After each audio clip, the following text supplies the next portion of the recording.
And welcome, everybody. This Experts at Work session is on how to manage your own career effectively. And when Kate, big welcome to Kate, proper introduction in a minute. When Kate was thinking about this session, you and I were saying the own is quite important. Manage your own career effectively, as opposed to HR is always managing other people's careers, but this is your space. This is your time for looking at your own career effectively. And the session's for members of all three of our networks. And as I say, proper welcome to Kate Mansfield. Kate is with Career Counselling Services, and long-established experts in career counselling who have worked with people like GSK, BBC, EY, amongst others. We're going to have a breakout room later. There's going to be some interesting, fun polls, and we'll send everyone the slides afterwards and the recording. Kate, thanks for including some useful resources in there as well. So we're heading for a hard finish at 1 p.m. Do use the chat with any suggestions and questions throughout. Kate, I'll manage that, of course, while you're working on magic, and I'll leave you to pop the slides up, and just remains for me to say thank you ever so much for doing this. Much appreciated. An absolute pleasure, Richard. Thank you so much for having me here, and welcome everybody to this session on managing your own careers. Richard said, I often find with the HR professionals I'm working with, you spend so much time giving to everybody else and supporting them with their careers and work that I'm hoping this is an opportunity for you to have a little bit of you time today, and to create a bit of space for thinking about your own career. So do want it to be really interactive. We've got some polls. We're going to do a breakout room later that won't obviously be recorded, but hopefully it is a little bit of time to reflect on your own career, and take away perhaps a few action points for yourself today. So hopefully you're comfortable, you're ready, you're relaxed. Do, if you need to, grab a drink, have water, stand up, stretch, make it a comfortable session for you. Cameras on if you can is ideal, particularly when we go into the breakouts, so you can be talking this through with each other. So just a bit about today's objectives.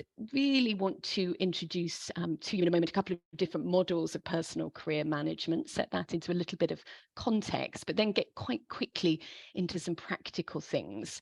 So helping you to think around your strengths. I'm not sure how often you've had the chance to do this. For some of you, that might be consolidating some things you're already working about, thinking on. Perhaps for some of you it's time to reconnect with them, and then also to think about how that links to goals, purpose, and our perceptions of in our roles. So personal brand, really, because I do think that's a fluid and dynamic concept. So really giving you the opportunity to reflect about your brand in your current role and what you might like it to be in terms of your future career goals. So really thinking about how we kind of make that feel authentic and a little bit more natural. So that's the purpose of today. As Richard said, please pop any comments, observations, questions through in the chat at any point. And I know Richard's going to keep a log of those and then pop them to me at the end if we don't manage to cover them before. So just love to kick off with a quick poll, if we may. Richard's helping me with the polls today, but just really to try and get your heads in the space of thinking about career management and priorities. What areas are currently most important for you? I think we can aim to tick up to 2 key options here and just get a sense of some of the key drivers and priorities.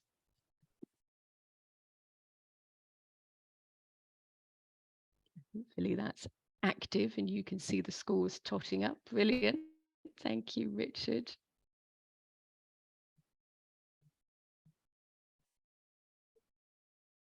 Dun, dun, dun, dun, dun, dun. Like that countdown timer. How is that looking? I can't see. Richard's got the controls at the back end. How are those results looking, Richard? Okay, if I'm in the poll, hopefully we'll be able to see the results now. Share results. There we go. Brilliant. So yeah, so as I might have predicted, so we've got learning coming out at sort of 56% of you have at least voted as that is one of your top priorities, and their work content followed by recognition and relationships. So thank you so much. So I think just briefly on that note, that probably resonates with the concept that I would like to talk to you about today in terms of career. You may have studied that as part of your HR studies, and the idea of sort of two-factor motivational theories. So the idea really that, you know, it is a demotivator when things like money and external factors like flexibility aren't right, but they're not motivators in their own right. So we're looking for intrinsic motivators, and things like learning, recognition, work content usually come up. So I'd like to talk to you today about how those intrinsic elements of career satisfaction fit into proactive career management. So first model I wanted to share with you, I'm not sure if some of you might have seen this before, but what is effective career management? This is a model put together by a CCS alumni, John Fitzgerald. He runs a business called Harmonics, and he's written a brilliant book called Future Proofing Your Career. Don't know if anybody has read that, but it's a great read. He's also got a couple of free tests on his website. I put it in the resources pack at the end, where you can complete your own quiz on how well you're future-proofing your career. But just to share a little bit about this model. So it's adapted from a business context, but what I like about it is it is suggesting there are three core components to our career and the business model that we should adapt for ourselves. So you've got on the left hand side the sort of the R&D bit of career management. So that means really thinking about your own skills, your strengths, and your career goals. So what, you know, who is it that you are in your career and what you want from your career. So it's a sort of turning the lens and doing your own sort of self-exploration, self-insight. We've got the bit in the middle, the doing box. That's often referred to as the busy box. I'll come back to that in a moment. But then the last part of the model is more about the sales and marketing aspect of our careers. So communicating who we are, communicating what our strengths, goals are through our brand in action. So just invite you for a moment just to pause and think about how much time you spend in each of those areas. I'm not going to ask you to share this, but just to reflect for a second on where you spend most of your time. Hands up if anybody spends more than sort of 10% of their time in either the creating or communicating boxes. And hands up who spends most of their time in that doing busy box. Yeah. It's often known as the hamster wheel. We're all trapped in that doing cycle, the busy box, the sort of the emails that come in day by day. But I think what I'm trying to illustrate with this is that just spending a little bit of time, you know, maybe sort of 15% in each of the creating and communicating boxes makes for more effective career management. So just encouraging you to think a little bit about broadening your focus. So just, if I may, I want to share my model of effective career management and the component parts that I think are really useful to have in check, to keep checking in with yourself. Am I thinking about these parts in my career, and am I taking sort of proactive steps? So it's cyclical, but I would suggest, and we'll start here in just a second, it's about really knowing what our strengths are when we're at our best in the workplace, being clear on that, and then linking that to our goals. So in order to be effective, we want to use more of our strengths, and that should be a direct link to our goals, which then in turn links to our brand and communicating that to others. And the other key component parts are surrounding ourselves with support networks, supporting each other, mentors, perhaps mentoring other people, and maybe thinking about pushing ourselves out of our comfort zone, taking a risk. And the big one at the top, the self-care cycle. I think, again, often find HR professionals are so busy caring for everyone else, it's difficult to find time to take care of the caretaker. So really encourage you to keep those things in mind. But for today's session, really want to focus on the strengths, the goals, and the personal branding side, and get you to think a little bit about that. So can I take a moment to define strengths? I know this is a subject that often comes up, and one of the first things people will say when I ask, well, what is a strength? Is people will usually say, well, of course, it's something I'm good at. And I think that's absolutely right. But there's a key other part of that, and that has to be that it's also an intrinsic source of energy for you. So you will have many, many, many skills that you've accumulated in your HR careers, but some of those skills are strengths. They will bring you energy. You will feel alert, motivated, really sort of focused and in the zone when you're using them, and others will leave you drained. So when you're using your strengths, you would feel it, you would enjoy it, you're really at your best and adding value. But the trouble is we overlook our strengths. We're not so good at recognizing them because they come more naturally to us. In many ways, our strengths have been with us as part of our DNA since we were born. So we tend to think that's easy. Gosh, everyone can do that. But the reality is they can't. They're unique to you. And the reason that tapping into our strengths and avoiding this idea that we sort of must develop weaker areas, the idea that we play to our strengths is so important in our careers, because all the evidence suggests we will be more satisfied. We can handle challenges better. We're more productive. We can link our brand to that so that it feels natural. So we'll feel better, more confident.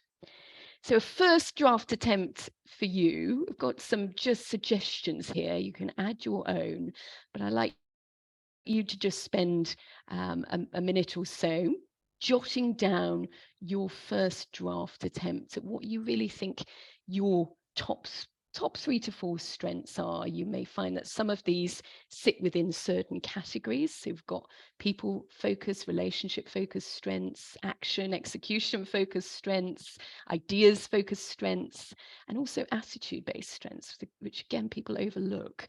But if you're a really flexible, enthusiastic, positive person, those are incredibly important strengths and not to be overlooked. So I'm going to give you a minute just to jot down your first drafts, and this would be something perhaps you can keep reflecting on in your own time.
A bit of a quick fire round, but going intuitively with what you feel those strengths are. Perhaps those are the things you regularly get feedback on.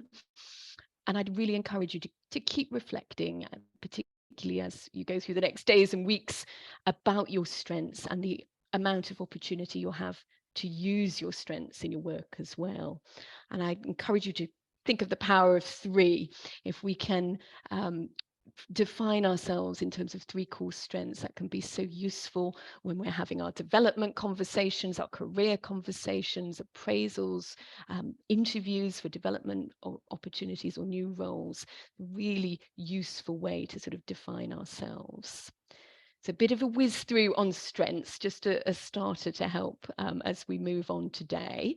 But I'd like to move on really quickly to thinking about our career goals. And this is a slightly provocative poll, I think, Richard, but perhaps you could pop up the second poll. And I just want to ask you, and of course all polls are anonymous, how clear you feel about where you'd like to be in terms of your career in 5 years from now. So 10 is I'm crystal clear on that vision, and 1 is I really haven't got much idea. Be as honest as you can on that. That's filling nicely. Thanks, everyone. You there? Thank you, Richard.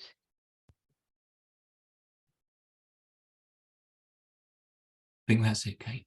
Oh, That's come through. Yeah. Brilliant. There we go.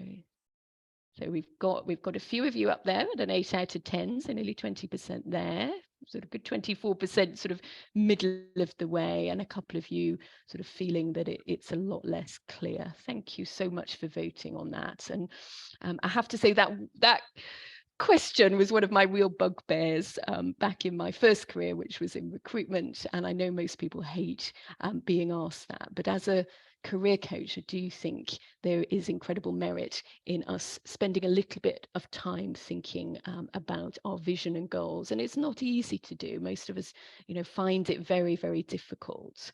But I've got one exercise that is, I think, a starter for 10 in a workshop setting.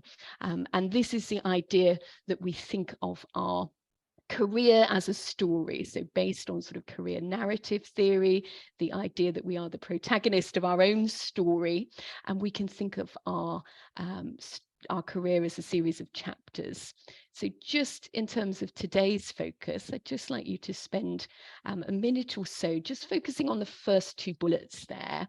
So to take a moment to pause, to give your chapter heading for the past couple of years of your career. How would you sum that up in a sort of one-line chapter? And then I'd like you to move on and just think about a chapter heading for 12 months from now. We're not going to go as far as 2 years or 5 years, but just those first two bullets.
Love that, Richard. A comic novel, just reading your chat comments. Thank you for that. I'm hoping you've had a chance to jot down a few thoughts, and I would really encourage you to carry on this kind of exercise and go into 2 years and 5 years in your own time. But for today, I just wanted you to have something in mind 1 year from now, because I would like you to have a career goal of sorts in mind for when we move on to talk about personal brand in just a moment. So there are different ways of thinking about your career vision. Some people like to sort of create a future CV, and they very word based, and they like to do it that way. Others, and if I was working one-to-one, always encourage you to do a visual drawing of a future career as well. The idea that a picture says 1,000 words. So just a couple of ideas for how you can carry on with visioning. But this is a short and sweet one to get us going. And what I'd love to do now is to move you on, think about personal brand in particular. And perhaps I can invite you, I think we're a smaller group, we can have some comments, hands up, or just pop into the chat. What are your thoughts when I mention personal brand? What does it conjure up? How would you define it? Just pop a couple of thoughts through, or if anyone wants to raise a virtual hand. Yeah, thank you, Rachel. What you're known for, absolutely.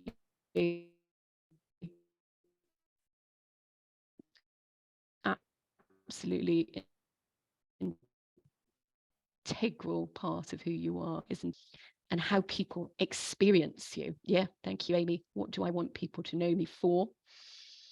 And sometimes people say that it can feel challenging to think about our brand. Sometimes it feels unnatural, and for some people, I know it feels as if you're having to sort of conjure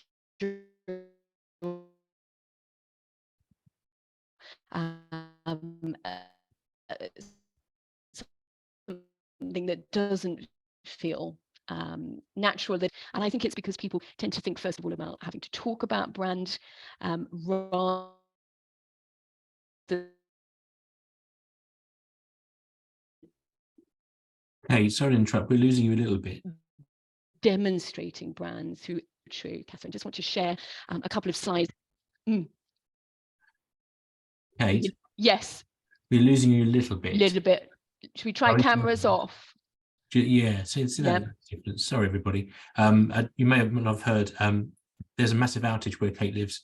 Last night they have fixed it, so it's mostly back on, but it's a bit out of control. Apologies. Kate, sorry, floor is yours again. Can you hear? How's the sound now? Yeah, that's better actually. Okay, let's keep camera off. So just picking up on those points. So your professional reputation, what makes you distinctive and memorable, and what people say when you're not in the room. Jeff Bezos at Amazon, I think, cultivated that. And just this slide here, I really wanted to just illustrate this idea that you've just shared in the chat. Branding happens every time someone experiences us: an email, a voice call, a Zoom call, an in-person meeting. We can't get away from it. It's a bit like our shadow. So it plays a significant role in how people respond. And what I think these lovely two circles illustrate is that there is this overlapping part that we can influence, but there often is a gap between how we see ourselves and how others might be seeing us, particularly if we've changed role, or we're new into a role, or we've moved up into a role. But there is a part in the middle that we can influence. And the reason for that being so important is it does link directly to our career success and the opportunities that come our way. It puts us in that proactive agent role. We're responsible for our careers, nobody else ultimately. So thinking consciously about our actions linked to our brand is inevitably helpful, and hopefully raises our profile so that people really do see us as someone credible and trusted. But just picking up on this idea, because people will often say to me, but I feel uncomfortable talking about mine. And of course, communicating our brand is part of it, but it's not the only part. I think what people often overlook is that our behaviors demonstrate our brand probably far more powerfully than just talking about our brand. So by ensuring that we're using as many opportunities as we can to showcase our skills and strengths, to stay true to our values, perhaps to speak up a little bit more there, as well as communicating. But demonstrating behaviors of the people we admire can be a helpful way to do this. And just a few ideas, because people often can make a significant impact through small changes. So often I'm working, coaching women, and a key goal might be, I just want to speak up more in that meeting. I had something valuable to say, but I held back for fear of X, Y, Z. So speaking up, asking a thoughtful question, speaking on a topic, becoming an expert that you can share knowledge on. Maybe you want to cultivate your brand more by improving a relationship with someone at work. It could be a manager or a colleague, or maybe you want to take on a problem, fix a mess. There are so many ways that we can think about our brand. So, and I'd also suggest that, brand is not static, it is dynamic and it is fluid. So it is something that we should be working on regularly. It changes as we move through different roles, environments and opportunities. I'd love to give you an opportunity in a moment to think about your brand and how that connects particularly to your goal for the next 12 months.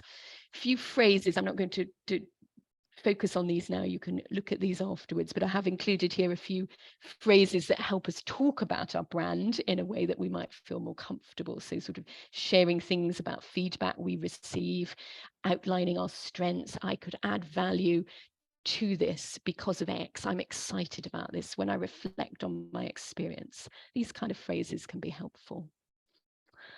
What I'd like to do now before we get you into breakouts, because I think the power of this will be in sharing and communicating with others. So I'd like you to just spend a few minutes by yourself, first of all, thinking about the qualities you'd like other people in your work, in your organization, depending on your context, to really appreciate about you, to recognize in you, and to describe in you. So some of this might already be in play, but some of this is something you might want to cultivate further. So here's a list to help. These are my suggestions. Please do add words of your own. They may link back to the words that you've chosen in terms of the strengths you've already picked out today. But aim for around half a dozen. So keywords that you'd like to be known for. And then we're going to give you an opportunity to talk this through and maybe think about a few ideas of ways you can demonstrate these qualities further. I'll just pause for a minute or two while you do that.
How are we doing? So hopefully you've got a few keywords down.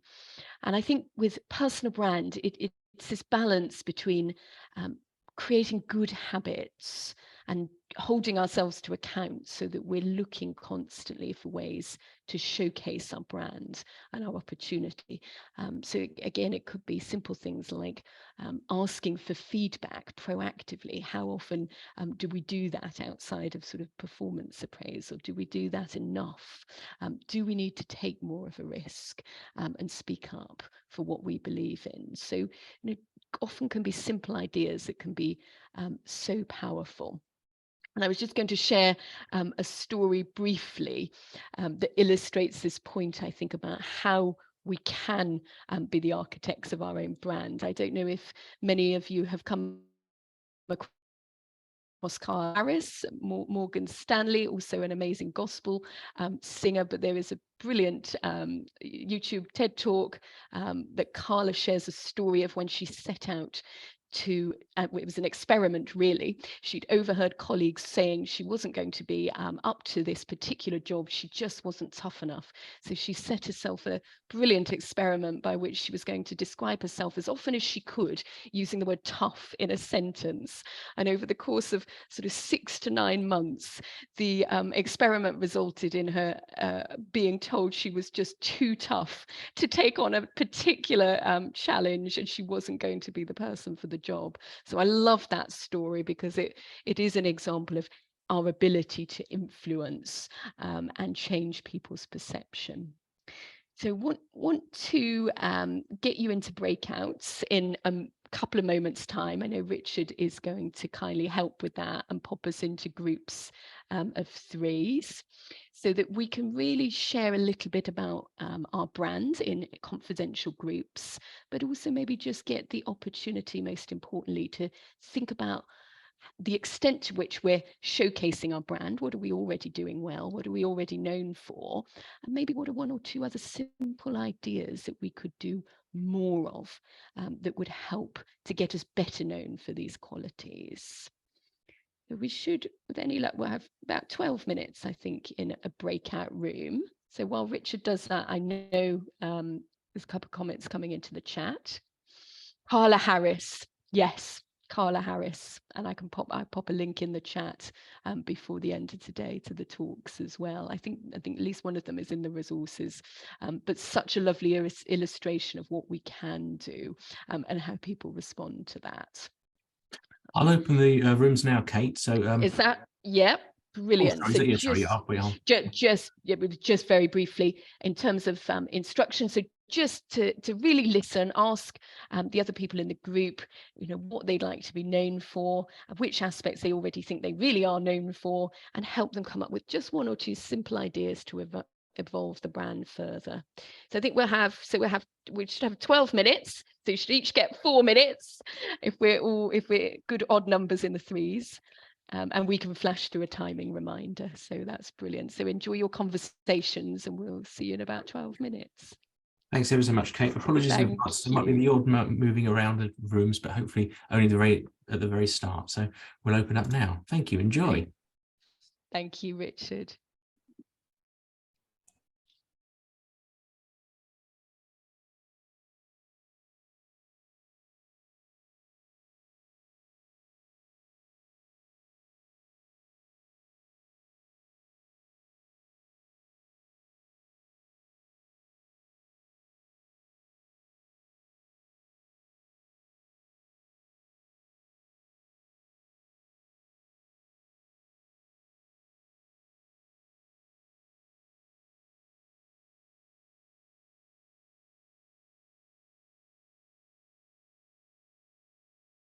A couple of people maybe not gone in or are listening and can't go in, do you think? Yeah, not sure. Yeah. 4 there, blimey. Oh, that's good. Yeah, hold on. So 3. Abby's gone now. Sorry, you've got to do the logistics there. I can't see. How are the numbers looking? We've got 2 of 4. 1 of oh, damn it. Thanks, everyone. Chat's open, of course. There's anything you need to put in there. Kate, over to you again. Yeah. Thank you.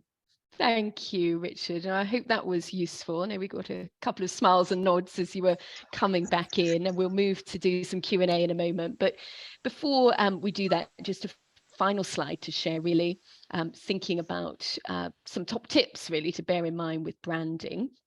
So I think really just building on what we've done today is thinking about the links between your strengths, value and career goals. I think all too often we get preoccupied with thinking I've got to put out this shiny external image, but it has to have a purpose. Brand has to be linked to what you're trying to achieve, and that's why I wanted to spend that little bit of time thinking about your goal.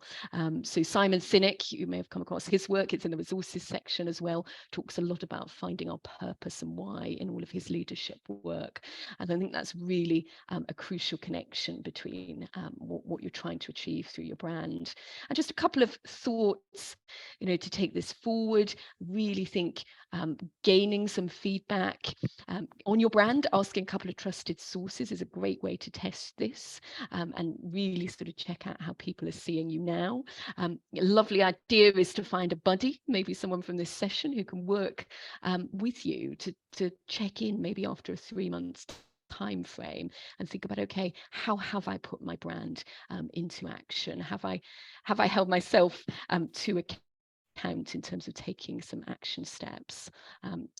So you can practice that with a buddy. I'm a great fan of the power of 3. So maybe 3 simple actions, opportunities where you can put your brand into action, and keep reviewing this. As I say, brand is dynamic, and it does change depending on our goals, context, environment. So I hope that's helpful. Maybe we'll close the slides down if that's okay, Richard, because we'd love to open up to really any questions, comments, observations, anything that anyone would like to share. Just pop up your hand there, or in the chat if you prefer. And that's lovely. I know, Richard, you're offering to connect people as well to pick up on those conversations. So, yeah. Hey, Catherine.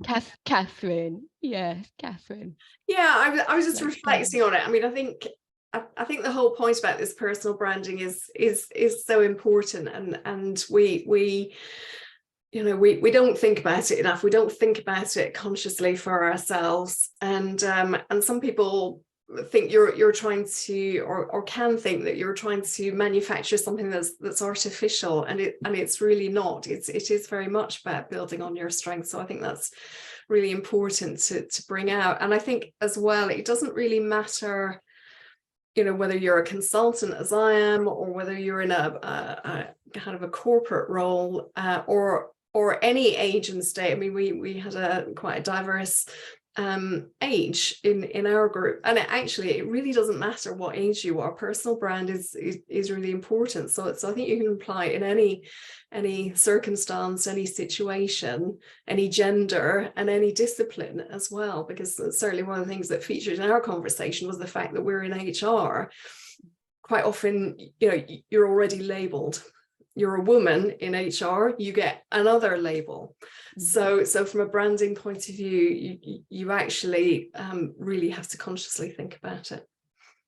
So many important points there, Catherine, that you're talking about. And I think, I'm sure that will resonate with others here, that, brand can feel sometimes artificial, but when it really is linked back to strengths and there's evidence, it can feel much more natural and then authentic, and better sense of congruence when you're doing that. But I think you're right. I think we do have to be aware that, there can be stereotypes, there can be labels, there are things that we're all struggling with. And that's where taking that proactive bit of influence, just little simple things, can have big impacts. Thank you so much for sharing that. Anyone else like to come in? I think we've got a couple of things in the chat.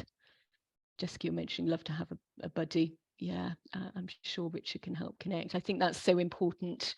And Catherine, your point as well about no matter, the context and environment, it's so true, whether you're working inside an organization permanently, or you're coming in, as a consultant or interim, it's still absolutely all the same stuff. There might be slightly different ways that you focus about going about it, but it's still absolutely relevant to everybody.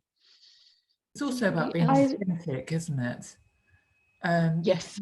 You can't manufacture a profile, because you've got to be true to yourself. And although you can take feedback, and obviously you can tailor yourself so it's the best version of yourself, it has to be genuine and authentic. And actually, that's where you get the best return from your audience, really.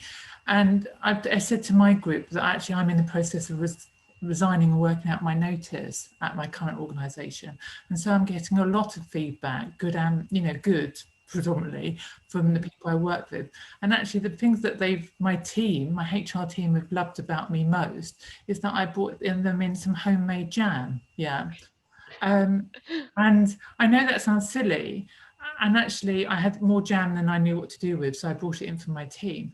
But actually that was better than the £15 box of chocolates that I bought for them at Christmas, because they saw it as something authentic, that they could think, actually, that's what Hazel is about.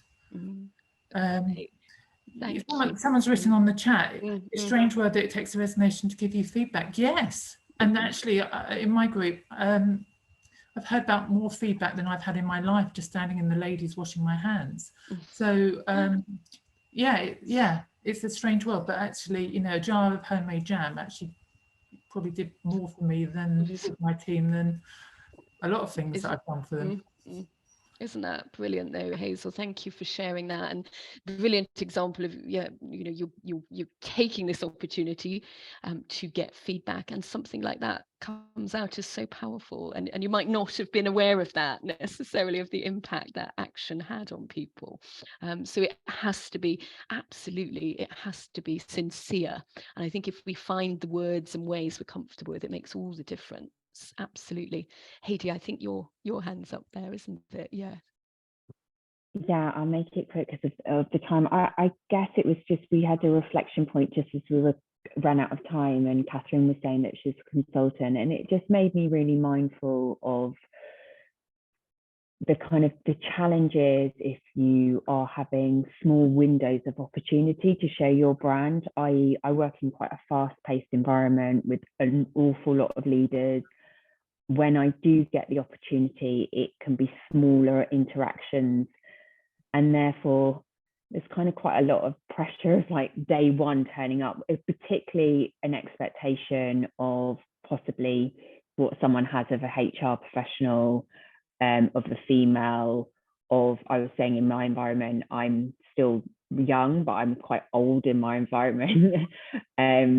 And all these things. And then sometimes you can have really short projects that have to have swift delivery, and you're prejudged. And it's just something I was just reflecting on, really. I don't have anything to add, but when Catherine was saying in the consultancy period, you can, that initial meeting can be an hour interview, you're kind of judged, aren't you? It can be similar in my day-to-day actions, working in quite a large environment, and didn't know if you had any thoughts on that. I think it's such a powerful point. I think, you know, the reality is, you know, we all take mental shortcuts, don't we, to make judgments on people and situations and circumstances, and sometimes these are helpful, but sometimes they are difficult, they're challenging. You know, there are perceptions, and this is where, again, I think that cross section about what we can influence is so important. So it's not enough to think, okay, well, this was my reputation over here in this role in this organization. We have to cultivate it each time, and I think again, linked to goals and purpose. So you don't want to put the effort in if it doesn't have a clear return and purpose. But I think perhaps that's linked to, you know, the leadership brand and how you want to be known and experienced as well. And I think asking for feedback at very regular intervals can help you check in on what is happening. Even the act of asking for feedback helps to cultivate your brand, because you've been proactive in doing something. So I'm not sure if that offers anything more, really, Heidi, but they are really important points, and I think it's important we stay aware of all these things. Thank you for sharing that. Sorry, I was just saying, because Heidi made me think about the pace, which obviously everyone is very mindful of. Are there things that you've seen work, particularly in a fast-paced environment where, as Heidi was saying, it's quite difficult to, I imagine, sort of to get that across when you're very quickly onto the next project? Or I think you said the window was very small, didn't you, Heidi? That's the way you put it. Yeah, just a wide audience. So with those people that I work with regular, I'm happy that my brand is as I want it to be. It's not perfect, but you know, but it's when the windows are short and sharp, and particularly HR in our environment, it is something that can sometimes be a flavour of the month, and then it disappears. So if you don't make a massive impact really quickly, then they've moved on and they've gone somewhere else. So yeah, it's how to do it when there's that pressure, time, turnaround time, key stakeholders. I mean, I think again, it's about thinking who you need to influence, impact, and where you can perhaps tap into the feedback that gives you the most sort of return. Maybe thinking about, you know, who else is influential and whose ear do you need to sort of get hold of in order to help you with some of that. But yeah, it's more pressured in that environment, isn't it? It's definitely more acute. I know I'm mindful of time as well, which I think we're just going to 1 o'clock. There are some hopefully useful resources that will pick up on some of these things. There's some strengths tests, a couple of TED and YouTube talks that pick up on some of these themes. I hope that will be useful and practical, and would love to connect with anyone on LinkedIn who wants to do that as well. Thank you so much for coming along today. Thanks, Kate. Thanks so much for running such a good session. Really appreciate that. It's very nice to see everyone. There's an interesting points on the chat as well, not least Hedy, about contracting people before, which I'm sure something you do, but whether you get the chance to do that. So have a look at the chat before you go. Kate, stay on to see the feedback. Do drop us a line in the feedback for Kate as well, if possible. Hedy, the resources will be in the slide deck, which I'll send out with the recording this afternoon. Thanks, everyone. And Kate, thank you again. Thank you so much, everyone. Thanks for understanding about the connection issues, and have a great afternoon. Take care. Good luck with everything. Bye-bye. Thank you. Thanks. Bye-bye. Bye-bye. Thank you. Bye.